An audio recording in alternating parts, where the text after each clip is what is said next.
నమస్కారం. టీవీ7 న్యూస్ కి స్వాగతం. ముందుగా ముఖ్యాంశాలు.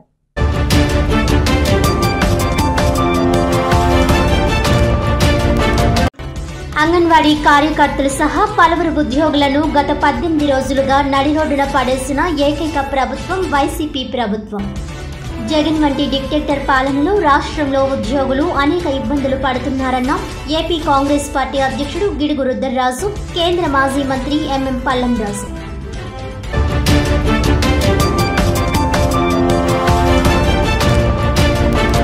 దేశంలో మోడీ సర్కార్నే దేశ ప్రజలు మళ్లీ కోరుకుంటున్నారు. కాకినాడ రామారావుపేటలో నూతనంగా ఏర్పాటు చేసిన భారతీయ జనతా పార్టీ కార్యాలయ ప్రారంభోత్సవంలో రాష్ట్ర బీజేపీ అధ్యక్షురాలు దగ్గుబాటి పురంధేశ్వరి.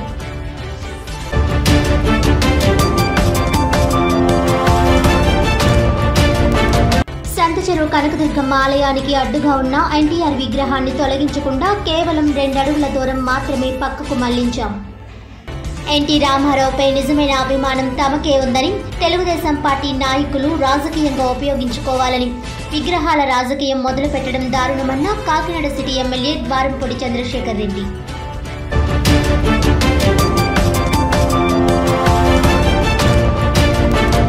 ఇక వివరాల్లోకి వెళ్తే, తాను ఇప్పటి వరకు ఏ పదవిని ఆశించలేదని, ఎమ్మెల్యే కావాలనే ఆలోచనతో ఆత్మీయ సమావేశం ఏర్పాటు చేశారనే అపోహలు ఉంటే వాటిని విడనాడి 2024లో వైసీపీని గెలిపించుకోవాలని కాకినాడ జిల్లా జేసీఎస్ కోఆర్డినేటర్ వొమ్మి రఘురాం పిలుపునిచ్చారు.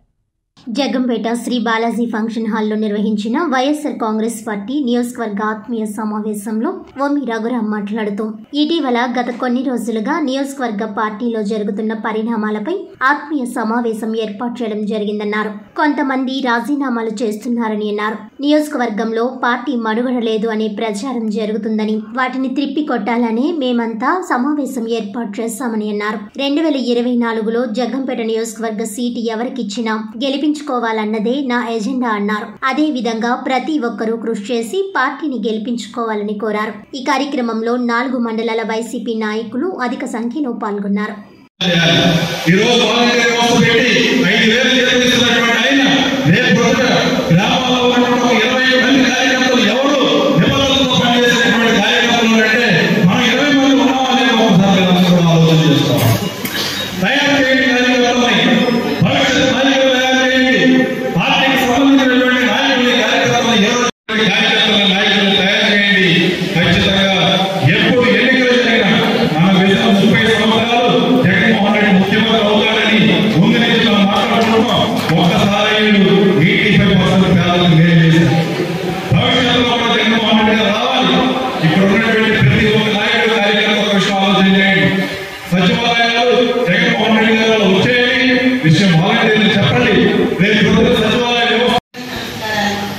నేను ఈ రోజుకి ముందు మాట్లాడుతున్నానంటే అంత సెకండ్గా కాదే, నా భర్త చెప్పుకోవడం నేను చెప్పుకోకూడదు.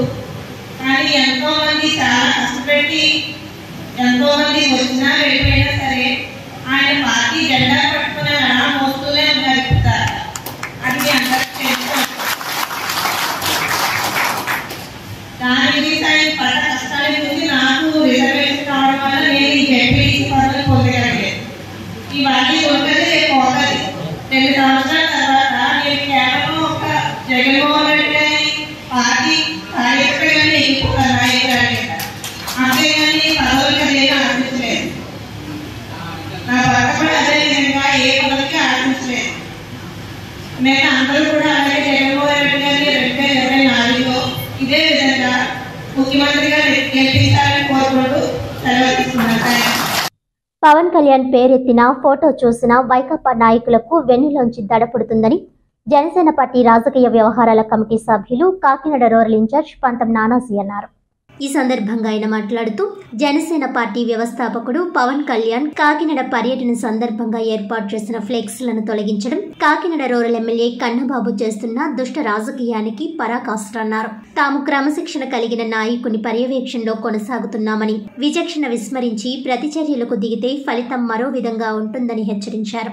రానున్న రోజుల్లో తమ ప్రభుత్వం అధికారంలోకి రావడం ఖాయమని, తప్పుడు పనులు చేసిన ఏ ఒక్కరిని వదిలిపెట్టే ప్రసక్తే లేదని ఈ సందర్భంగా తీవ్రంగా నొక్కి వక్కాణించారు. తమ అధినేత కూతవేట దూరంలో బస చేసిన ప్రాంతంలో ఇటువంటి ఘటనలు చేపట్టడం వైకాపా పార్టీ దిగజారుడుతనానికి నిదర్శనంగా నిలుస్తుందన్నారు. కాకినాడ రూరల్ ప్రాంతంలో అవినీతి అక్రమాలను పెంచి పోషిస్తున్న ఎమ్మెల్యే కురసాల కన్నబాబు తగిన మూల్యం చెల్లించుకోక తప్పదని ఆయన అన్నారు.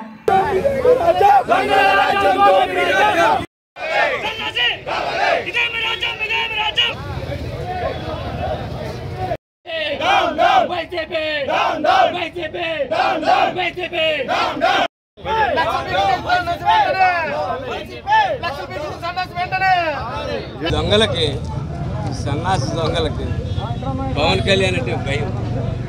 పవన్ కళ్యాణ్ వస్తే భయం, మాట్లాడితే భయం, నడిస్తే భయం.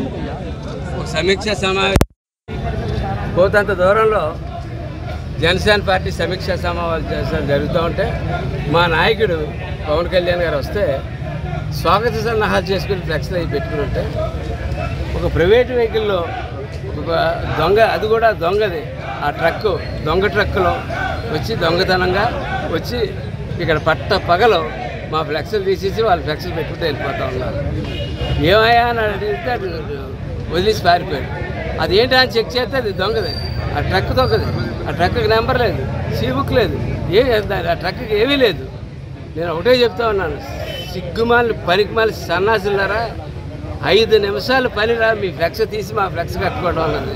5 నిమిషాల పని. మా నాయకుడు మాకు ఆ సంస్కారం నేర్పలేదు కాబట్టి ఈ ఫ్లెక్స్ నువ్వు ఈ ఊరిలో ఉన్నావు, ఏ ఊరి నుంచి వచ్చావు కానీ నేను ఒకటి చెప్తా ఉన్నాను, మర్యాదగా అది ఎవరో వచ్చి ఆ ఫ్లెక్స్ తీసి మా ఫ్లెక్స్లు కడితే కట్టారు, లేకపోతే న్యాయం జరిగేదాకా మటుకు పోరాటం జరుగుతుంది. ఈ పోరాటం మటుకు ఆగదు. కానీ ఒకటి బాగా గుర్తుపెట్టుకోండి, నా రాజబాబు గారు చెప్పినట్టు, మీ ప్రభుత్వం అయిపోయే సమయం దగ్గర పడ్డది, మా ప్రభుత్వం రాబోతూ ఉంది. ఆయన న్యూటన్స్ లా అప్లై చేస్తానని చెప్పాడు. ఖచ్చితంగా న్యూటన్స్ లా అప్లై చేస్తారు. For every action there is opposite equal reaction, there will be. పేద ప్రజలకు సైతం పరిమితి లేని కార్పొరేట్ వైద్యం అందించాలన్నదే ముఖ్యమంత్రి వైఎస్ జగన్మోహన్ రెడ్డి ఏకైక లక్ష్యమని కాకినాడ సిటీ ఎమ్మెల్యే ద్వారంపూడి చంద్రశేఖర్ రెడ్డి అన్నారు. స్థానిక ఏఎంజీ స్కూల్ ఆవరణలో కొత్తగా మంజూరైన ఆరోగ్యశ్రీ కార్డుల పంపిణీ కార్యక్రమం శుక్రవారం జరిగింది. ఆరోగ్యశ్రీపై ప్రస్తుతం ఉన్న ఆదాయ పరిమితిని 5 లక్షల రూపాయల నుంచి 25 లక్షల రూపాయలకు పెంచుతూ ప్రభుత్వం ఇటీవల తీసుకున్న నిర్ణయం మేరకు ఈ నూతన కార్డులను పంపిణీ చేశారు.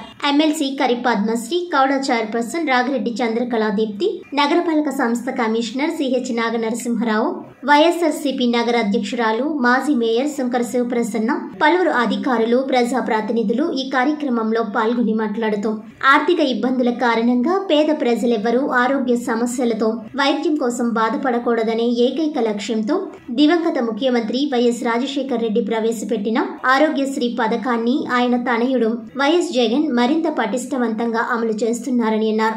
దేశంలో ఎక్కడా లేని విధంగా కరోనా మహమ్మారిని సైతం ఆరోగ్యశ్రీలోకి తీసుకువచ్చిన ఘనత సీఎం జగన్ కే దక్కుతుందన్నారు. ఆరోగ్యశ్రీ పథకంలోని 3257 రకాల వ్యాధులకు చికిత్స అందిస్తారని అన్నారు. ప్రభుత్వం కొత్తగా మంజూరు చేసిన ఆరోగ్యశ్రీ కార్డులను పేద ప్రజలంతా సద్వినియోగం చేసుకోవాలని సూచించారు. కొత్తగా అందిస్తున్న ఆరోగ్యశ్రీ కార్డులతో ఇతర రాష్ట్రాల్లో కూడా వైద్య సేవలు పొందే వెసులుబాటు ఉంటుందన్నారు. ఆరోగ్యశ్రీని ఆయుష్మాన్ భారత్ డిజిటల్ అకౌంట్ తో అనుసంధానం చేశారని అన్నారు. గుండె, క్యాన్సర్, కిడ్నీ సహా ముఖ్యమైన వ్యాధులకు కూడా ఈ కార్డుల ద్వారా ఏడాదికి 25 లక్షల రూపాయలు పరిమితి వరకు వైద్య సేవలు పొందవచ్చునని అన్నారు. ఆరోగ్యశ్రీలో చికిత్స పొందిన రోగి తిరిగి కోలుకునేంత వరకు ఆసరా పేరుతో ప్రభుత్వం ఆర్థిక చేయూత కూడా ఇస్తుందన్నారు. గడిచిన 4.5 ఒక్క కాకినాడ సిటీ నియోజకవర్గం పరిధిలోనే ఆరోగ్యశ్రీ ద్వారా సుమారు 102 కోట్ల రూపాయల విలువైన సేవలను అందించామన్నారు. ఈ సమావేశంలో జిల్లా ఇమ్యూనైజేషన్ అధికారి డాక్టర్ రత్నకుమార్, నగరపాలక సంస్థ ఆరోగ్యాధికారి డాక్టర్ పృథ్వీ చరణ్, పలువురు మెడికల్ ఆఫీసర్లు, ఏఎన్ఎంలు, సచివాలయ ఉద్యోగులు పాల్గొన్నారు. ఈరోజు మరొక వినూత్నమైన పథకాన్ని మన జగన్మోహన్ రెడ్డి గారు ఇంప్రూవ్ చేయడం జరిగింది. ఆరోగ్యశ్రీ ఏదైతే గత వరకు ఒక కుటుంబానికి 5 లక్షలు ఉండేదో ఈరోజు 25 లక్షల రూపాయల వరకు పెంచి ప్రతి పేదవాడికి ఒక ధైర్యం ఇచ్చే కార్యక్రమం జగన్మోహన్ రెడ్డి చేశారు. ఏ జబ్బులు వచ్చినా సరే, అంటే పెద్ద పెద్ద క్యాన్సర్ కానీ, అదే కాంక్యులర్ ఇంప్లాంటేషన్ కానీ, అదేవిధంగా కిడ్నీ ట్రాన్స్ప్లాంటేషను, లివర్ ట్రాన్స్ప్లాంటేషన్ కానీ, అదే హార్ట్ ట్రాన్స్ప్లాంటేషను, ఇటువంటి పెద్ద పెద్ద జబ్బులకు కూడా 5 లక్షల రూపాయల వరకు భరోసా ఇచ్చి ఈరోజు జగన్మోహన్ రెడ్డి గారు ప్రతి పేదవాడికి ఒక ధైర్యాన్ని ఇచ్చాడు. గతంలో పేదవాడు ఆరోగ్యశ్రీ పరంగా చేసుకోవాలంటే 5 లక్షల రూపాయలు లిమిట్ ఉండేది. కానీ ఈరోజు 5 లక్షల రూపాయలు దాన్ని లిమిట్ చేయడం నిజంగా ఆనందకరమైన విషయం. చాలా గొప్ప మనసున్న ముఖ్యమంత్రి కరోనా సమయంలో కూడా ప్రైవేట్ హాస్పిటల్ దోపిడీని అరికట్టడం కోసం వెంటనే స్పందించి కరోనాను కూడా ఆరోగ్యశ్రీలో పెట్టినటువంటి మంచి నేత మన జగన్మోహన్ రెడ్డి గారు. సో ఆరోగ్యం కోసం, పేదవాడి ఆరోగ్యం కోసం టెన్షన్ పడకూడదు, పేదవాడి ఆరోగ్యం కోసం అప్పుల పాలు అవ్వకూడదని భావించి ఆరోగ్యశ్రీని అన్ని జబ్బులు చేర్చి 1000 రూపాయలు దాటి ఎంత ఖర్చు అయినా కూడా ఆరోగ్యశ్రీలో వచ్చేలాగా చేసినటువంటి మంచి నాయకుడు జగన్మోహన్ రెడ్డి గారు. ఈ సందర్భంగా కాకినాడ పట్టణ ప్రజల తరఫున, అదేవిధంగా కాకినాడలో ఎవరైతే 74,000 కుటుంబాలకి ఈరోజు ఆరోగ్యశ్రీ కార్డు డిస్ట్రిబ్యూట్ చేస్తున్నాం, 74,000 కుటుంబాల తరఫున జగన్మోహన్ రెడ్డి గారికి ప్రత్యేకమైన ధన్యవాదాలు తెలియజేసుకుంటున్నాం. కాకినాడ పట్టణంలో 94,000 కుటుంబాలు ఉన్నాయి. నా నియోజకవర్గంలో 94,000 కుటుంబాల్లోని 74,000 కుటుంబాలకి ఆరోగ్యశ్రీ కార్డు డిస్ట్రిబ్యూట్ చేయడం జరుగుతుంది. ఇప్పుడు 5,500 కార్డులు వచ్చినప్పటికీ డిస్ట్రిబ్యూట్ చేస్తున్నాం. వచ్చినవన్నీ కూడా మ్యాక్సిమం 1 వీక్ 10 డేస్లో 74 కుటుంబాలకు కూడా ఆరోగ్యశ్రీ కార్డు డిస్ట్రిబ్యూట్ చేయడం అవుతుంది. పవన్ కళ్యాణ్ ఆశయాలకు ఆకర్షితులై కాకినాడ జిల్లా దుర్గడ గ్రామంలోని కందా శ్రీనివాస్, గుండ్ర నానాజీ ఆధ్వర్యంలో 250 మంది జనసేన పార్టీలోకి జాయిన్ అవుతున్నట్లుగా జ్యోతుల శ్రీనివాస్ తెలిపారు. ఈ సందర్భంగా ఆయన మాట్లాడుతూ 2024లో తప్పనిసరిగా అధికారంలోకి జనసేన పార్టీ వస్తుందని, అధికారంలో ఉన్న పార్టీ అన్ని వ్యవస్థలను కూడా భ్రష్టు పట్టించిందని అన్నారు. జెడ్పీహెచ్ స్కూల్ చైర్మన్ గా తాను ప్రభుత్వం యొక్క వ్యతిరేక విధానాలను చూసి విసిగిపోయి ఆ పార్టీకి రాజీనామా చేసి జనసేన పార్టీలో చేరడం జరిగిందన్నారు. ఈ కార్యక్రమంలో జనసేన నాయకులు జ్యోతుల శ్రీనివాస్, డాక్టర్ పిల్ల శ్రీధర్, పిల్ల శివశంకర్, అమరాది వల్లి రామకృష్ణ, సురేష్, గరగ తాతాజీ, బొజ్జ గోపీకృష్ణ, అధికార ప్రతినిధి తోలేటి శిరీష, మాదేపల్లి శ్రీను, సరోపిల్ నాగేశ్వరరావు, పిల్ల రమ్య జ్యోత్, వినుకొండ నామాజీ, పార్ల రాజా తదితరులు పాల్గొన్నారు.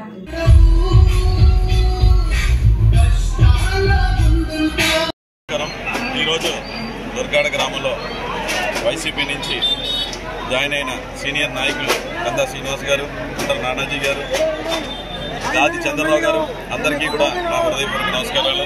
వాళ్ళందరూ ఎందుకు వచ్చారు అంటే ఆ పార్టీలో జరిగే అవినీతిని తట్టుకోలేక జనసేన సిద్ధాంతాలు నచ్చి, పవన్ కళ్యాణ్ గారు సిద్ధాంతాలు నచ్చి ఈ పార్టీలో జాయిన్ అవ్వడం జరిగింది. అలాగే వాళ్ళతో పాటు 250 మంది పైగా వాళ్ళ మిత్రబృందం, కుటుంబ సభ్యులు, కార్యకర్తలు అందరూ కూడా జనసేన పార్టీలో జాయిన్ అవ్వడం జరిగింది. సభ కూడా ఇంత చక్కగా చాలా చక్కగా జరిగింది. ఇదే మాదిరిగా పిఠాపురంలో ఇది ఒక దినసరి కార్యక్రమంలో తయారైంది. ఏ ఊరికి వెళ్ళినా జాయినింగ్ ఇంకా 42 గ్రామాల్లో వేలాది మంది త్వరలో జాయిన్ అయిపోతున్నారు జనసేనలో. అది ప్రతి గ్రామం అందరినీ దగ్గర కాకుండా ప్రతి గ్రామానికి వెళ్ళి అక్కడికి మేమందరం వెళ్ళి అక్కడే జాయిన్ చేసి ఒక మంచి ప్రోగ్రాం చేసుకుంటూ వచ్చే ఎన్నికల్లో పిఠాపురం నియోజకవర్గం నుంచి టీడీపీ జనసేన కూటమి అత్యంత మెజారిటీతో గెలుస్తుందని ఆశిస్తున్నాం. కాకినాడ 100 సంవత్సరాల అఖిల భారత జాతీయ కాంగ్రెస్ శతాబ్ది ఉత్సవాలు ఘనంగా నిర్వహించారు.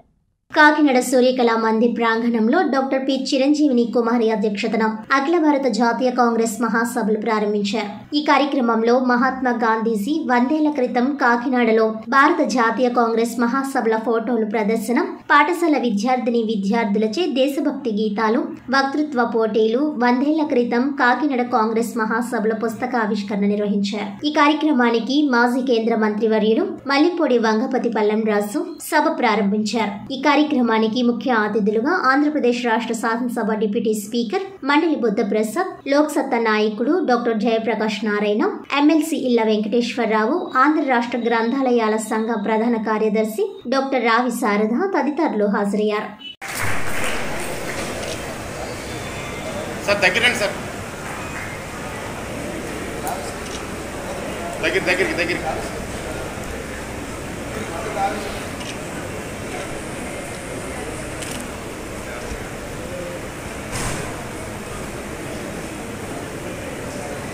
సార్ కొద్ది దగ్గర సార్ గురుగారు ఒకసారి సార్ మనిషి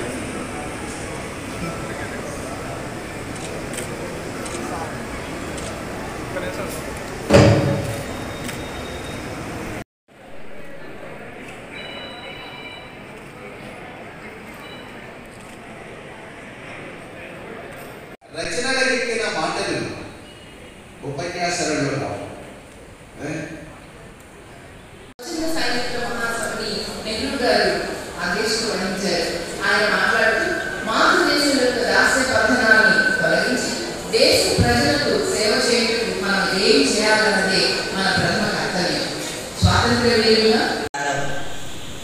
గ్రంథాలకు 170 పుస్తకాలు.